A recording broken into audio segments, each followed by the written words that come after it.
For 3 days now, the best minds in the world of oncology have been swapping notes and forming new research cooperatives looking for ways of controlling the deadly disease. They all know that the problem is simple, it's the solution which is proving very elusive. Cancer occurs when the body's naturally occurring cell growth control mechanism goes out of balance. If you injure yourself or cut the skin, then the skin heals, and when the healing process is finished, the switch on for healing has to be switched off. If it's not switched off, that's how you presumably go on to get diseases like cancer. So the switch on, switch off of cell growth is terribly critical, and this is what we're learning through conferences such as this. It's been found that chemotherapy and radiotherapy are relatively inefficient against melanoma, and so oncologists are turning more and more to immunological weapons such as vaccines and cultured antibodies. No one is claiming a cure, but there is optimism. Even though it's early days, we are now seeing remissions from melanoma that have never been seen before. And so I think there is real hope that we are developing quite effective ways of treating the cancer. Patently, prevention is better than cure, so the best thing you can do for yourself is to avoid prolonged exposure to strong sunlight, especially without protection from hats, loose clothing and barrier creams. And watch your moles. Look for any changes because early detection can lead to a cure.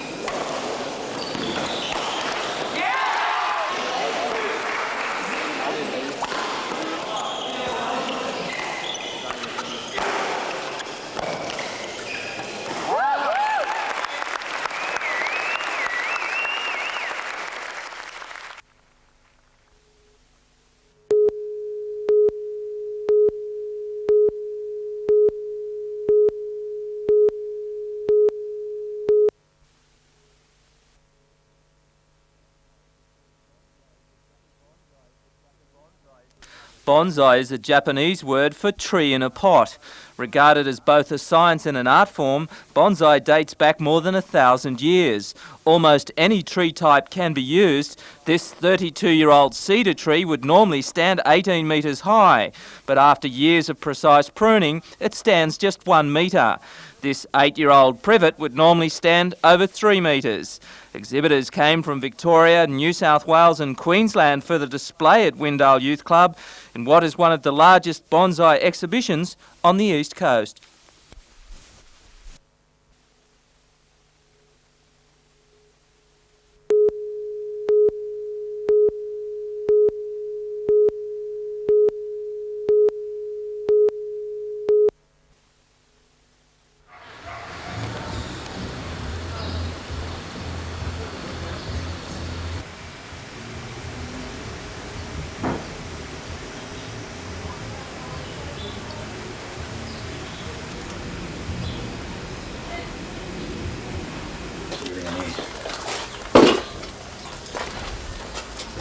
Let's get it this way. Put it in.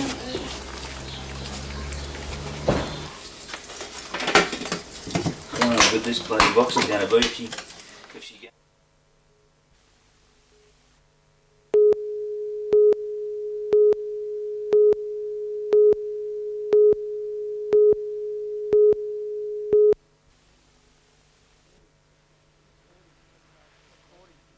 According to the Transport Workers Union, truckies are facing a tough haul. At a fiery meeting at Hexham today, local owner-drivers complained of taxes, high interest rates and the latest slug, fuel increases.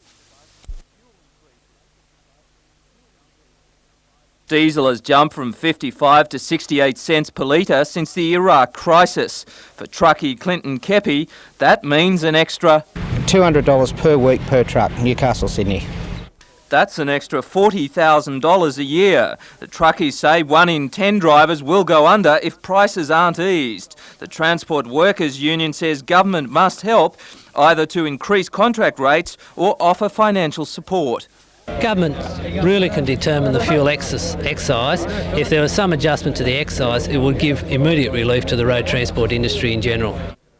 A committee will meet with Land Transport Minister Bob Brown. Peter Ryan, NBN News.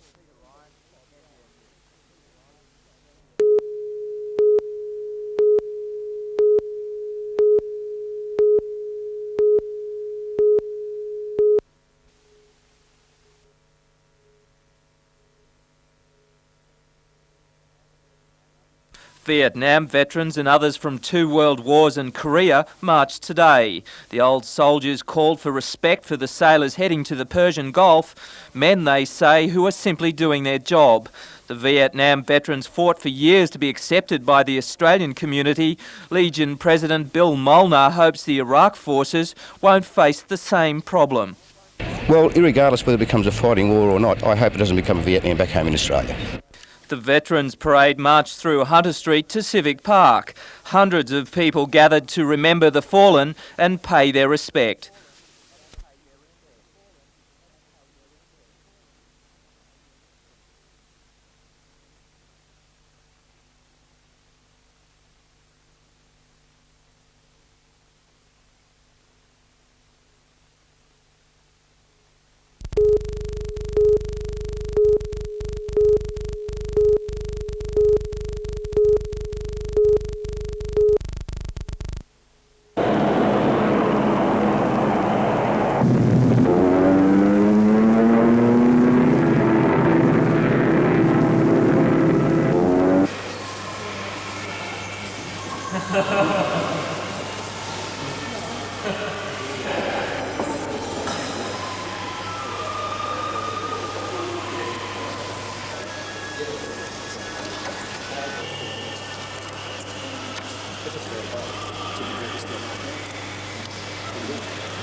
Engineering can seem a daunting option for students.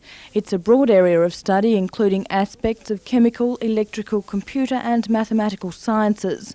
Those sciences were in action at the Shortland campus today, showing the practical application of engineering in our daily lives.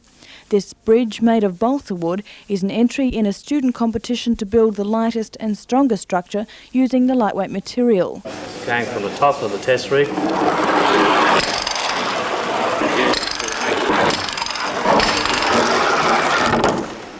2 years ago, the task was a little more difficult. Students were asked to build bridges of similar strength using sticks of spaghetti. Advances in building techniques included the latest in brick wall ties. Many of the ties in damaged earthquake buildings were wire, and as the outside wall weathered, they corroded. Now they are pressed from marine-grade stainless steel, which does not rust.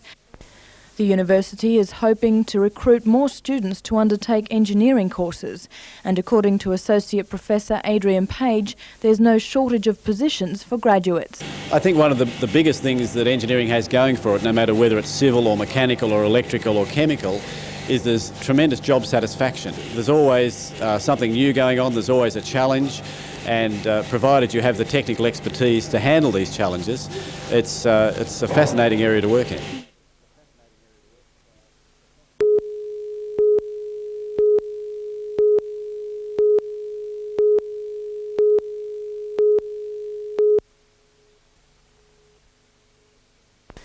When Lieutenant John Shortland discovered the Hunter in 1797, the area was inhabited by Aborigines, whose tribes had been here for more than 20,000 years.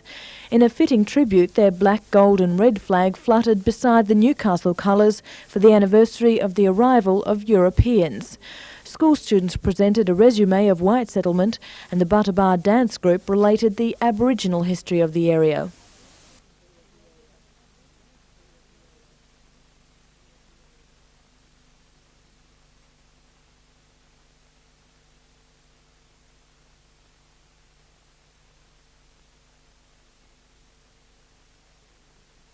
It's good to link the very, very old with the very, very new, but the purpose of it is to build up to our bicentennial.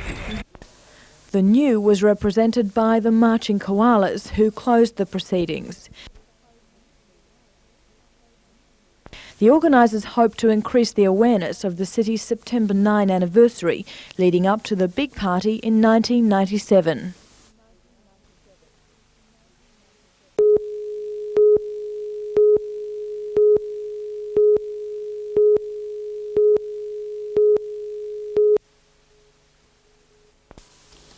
Deputy Premier Wal Murray inspected the start of work at Cardiff Point this morning. Pipes nearly a metre in diameter will be laid in sections from Green Point to Carey Bay, connecting the Westlake Sewerage scheme with the coast.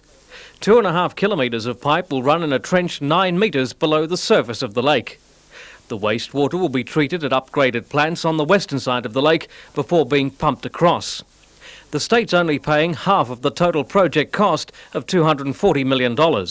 The rest is coming from water rates and a special levy. Of course, the area is growing so quickly, it's providing a very necessary service, but at the same time we'll be closing down 3 of our what we like to call obsolete works, and as a result of that making it much more economic in respect of management.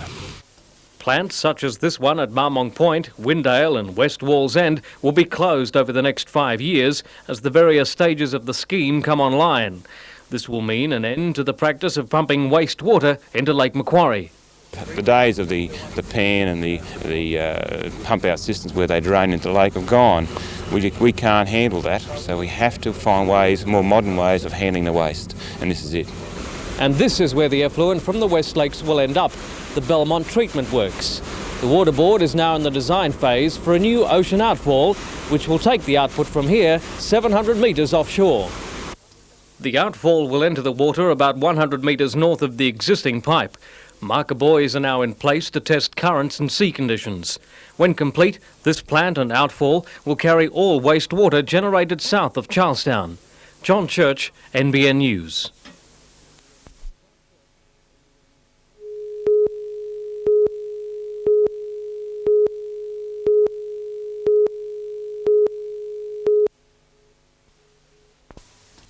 Member for Newcastle George Keegan has been involved in high-level negotiations over the dividend.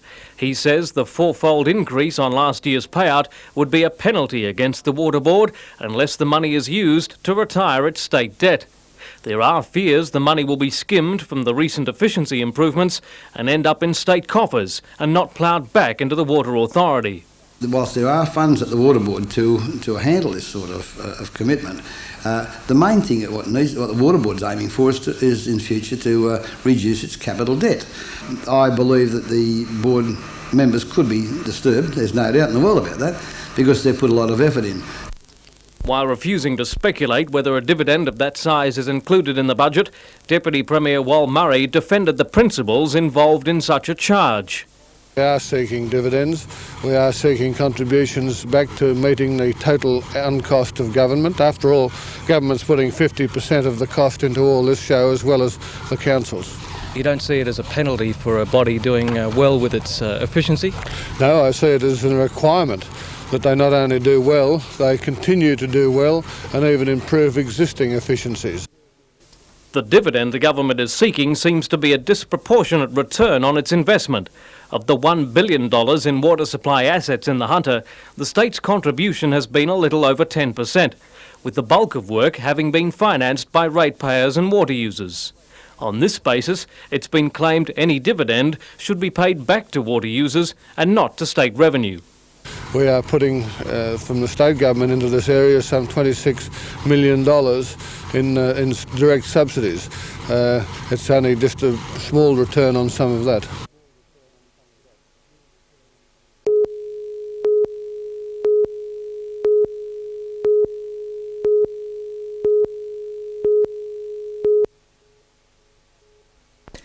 Cardiff Primary's youngest pupils welcomed the school's oldest with traditional hospitality, for they were keen to learn firsthand about life during the school's 100-year history.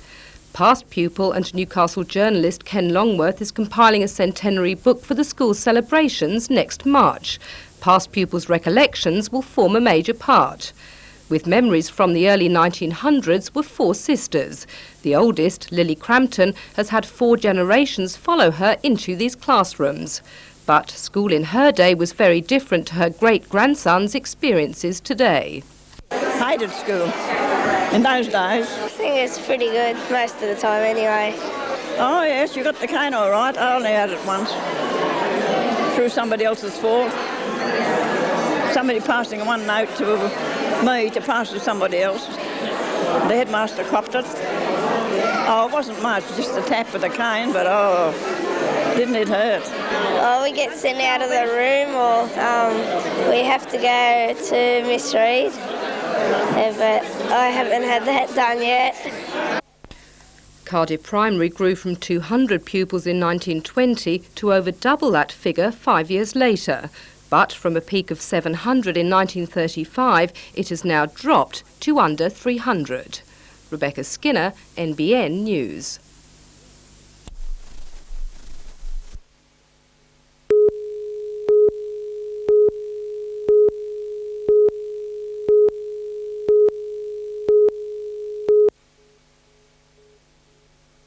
Only a mid-morning shower disturbed a near-perfect day for golf, and the morning group set about tearing the Maitland layout apart.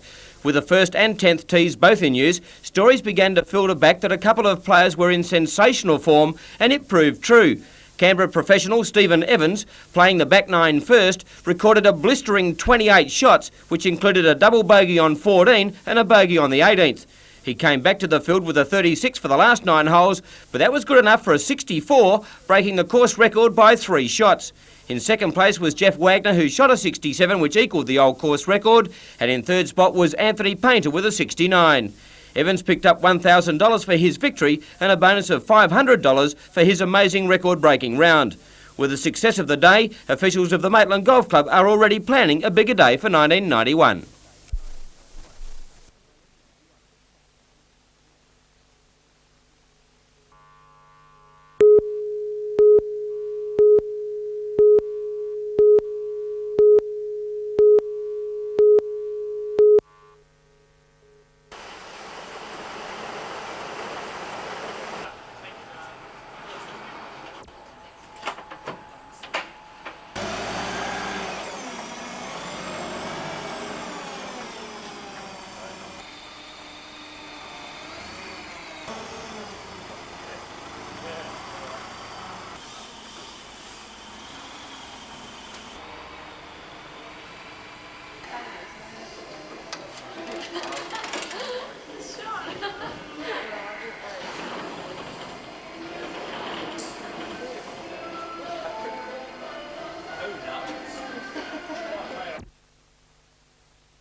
The 1990 NBN Cameron Handicap was destined to be great. Clear blue skies, mammoth crowds and arguably the strongest field ever to face the starter in its 55-year history. With a Broadmeadow track looking a picture, crowds spilled onto the course to be part of the magical event. The lawns and stands packed with avid racegoers and the once-a-year punters. Inside the Perrier restaurant, guests of the race sponsor NBN enjoyed gourmet delicacies and plenty of bubbling beverages. But no matter how they spent the day, everyone on course had a common goal in mind. What's your likely tip for the Cameron Handicap? I guess I got to go Leverstone Lane, Tracy. Party mood? Don't play. I'll be back and spot the rock. Of course, while form was foremost in everyone's mind, fashion too attracted plenty of interest, with the warm spring weather providing the perfect opportunity for the latest season's wear to be given an airing. In fact, the competition was red hot in the final of the Fashions of the Field competition, but in the end, a cool Tracy Scruton from New Lambton took the honours in a beautifully accessorised soft pink ensemble. Then all eyes turned trackside as the runners for the big one took to the saddling enclosure. In the betting ring, bookies were reporting enormous interest for all the field, but after much change, it was finally the 6-year-old Chevelle Cavalier that was sent out at favourite at 13-4. A field of 15 went to the barrier. They jumped as one and settled down to a cracking pace on the fast track. Eventually, as they turned into the straight, it was the Rose Hill trained Sioux Chief who shot to the lead, and he looked to have the race in his keeping. But then came the onslaught.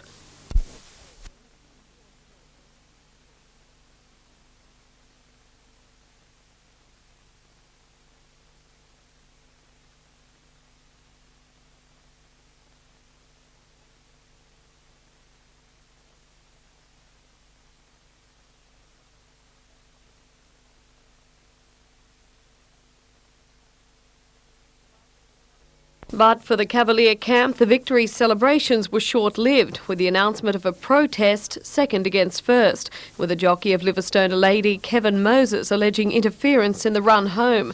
For more than 20 minutes, the stewards locked themselves away with the two jockeys in a videotape of the race before finally declaring Chevelle Cavalier the winner, confirming what trainer Russell Cameron said he knew all along. Never in doubt. I was very confident right through.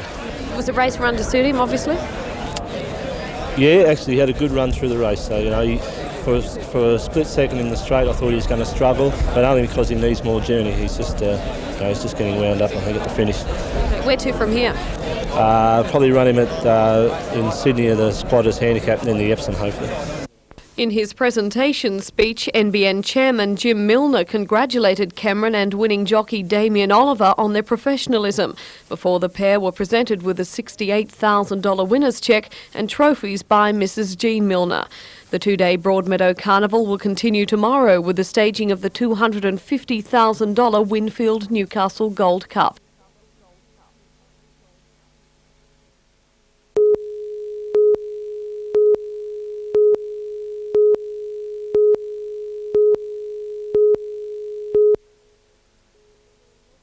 There were 11 nominations from all parts of the business sector for this year's Women in Management Award.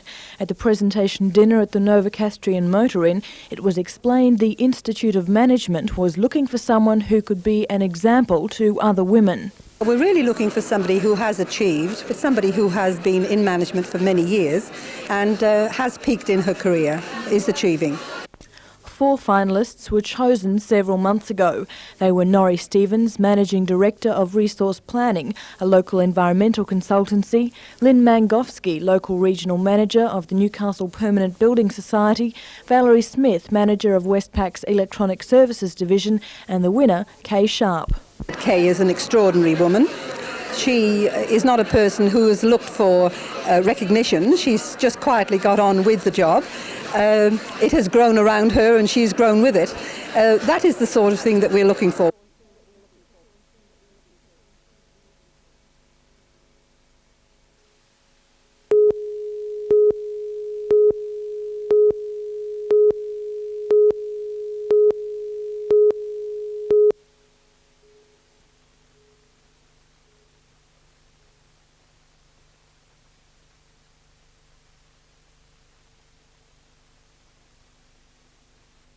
This is how police launched Operation Paradox with a direct appeal to victims of child sexual assault to tell their story. Police hotlines were overwhelmed. Today, Newcastle Police Child Mistreatment Unit received details of local contributions to the phone-in. They were expecting a high proportion of complaints from the hunter, but admitted they were surprised by the result. We have a fairly busy office here, and these have come all on top of the ones that were being reported, so yes, I'm a little bit surprised, yes. Of about 500 calls statewide, more than 50 were from the hunter. Most victims were girls, and most complaints were directed against an adult male in the family. Newcastle District has 2 detectives and 2 plainclothes constables working in the Child Mistreatment Unit. They'll concentrate on the phone results, sending many cases directly to detectives at regional stations.